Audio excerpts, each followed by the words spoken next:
ये देखते हैं क्वेश्चन नंबर 4 का 11th पार्ट, जिसमें बोला गया है कि आपको एक एपी सीरीज दी गई है और उस एपी सीरीज को सबसे पहले तो चेक करना है कि वह एपी सीरीज है या नहीं है, और यदि वह एपी सीरीज है तो आपके आगे के 3 टर्म और निकाल के बताने हैं।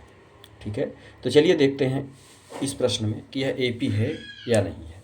सबसे पहले तो जो पहली टर्म होती है वही हमारी ए कहलाती है, तो ए बराबर यहाँ फर्स्ट टर्म ए ही दिया हुआ है, तो ए बराबर तो ए हो गया। अब हमको एपी चेक करने के लिए क्या करना पड़ेगा, तो भाई हम कॉमन डिफरेंस निकालते हैं। एपी चेक करने के लिए हम क्या करेंगे, कॉमन डिफरेंस निकालेंगे। तो नेक्स्ट टर्म में प्रीवियस टर्म को हम क्या करते हैं, माइनस करते हैं।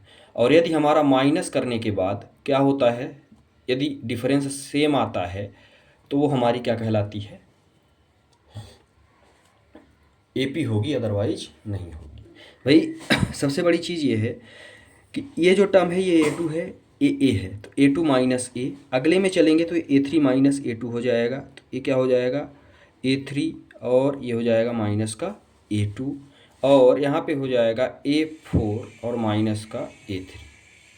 ठीक है, चलिए इसी को आगे सॉल्व करते हैं, चेक करते हैं क्या एपी है या नहीं है। तो पहले क्या है भाई, A2 का मान है ए स्क्वायर में ए को हमको माइनस करना है। अब इसके आगे हम कोई सोल्यूशन इसमें नहीं कर सकते। यदि यहाँ 2a होता, 3a होता, यदि ये वैल्यू a में होती तब तो हम इसको सॉल्व कर सकते थे। ए स्क्वायर में है और ये a में है, इसलिए अब इसके आगे हम इसमें कुछ नहीं कर सकते। आगे की बात करते हैं तो ये a cube minus A square हो जाएगा, क्योंकि A3 a क्यूब है, तो ये हो जाएगा a क्यूब माइनस का ए square.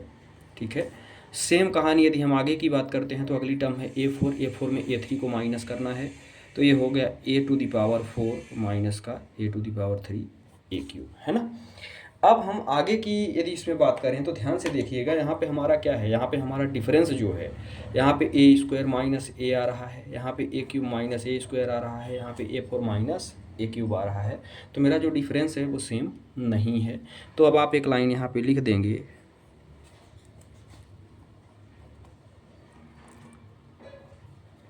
Difference is not same.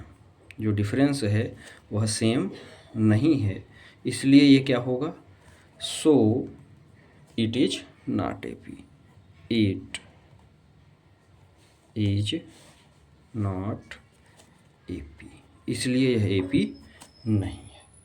तो ये था क्वेश्चन नंबर 4 का 11th पार्ट, जिसको अब हमने समाप्त कर लिया है। यदि यही एपी होता, यदि ये डिफरेंस सेम हो जाता और ये एपी होता तो हम इसके आगे 3 टर्म और निकालते। तो इस तरह से ये प्रश्न हुआ समाप्त। इसका स्क्रीनशॉट आप ले सकते हैं।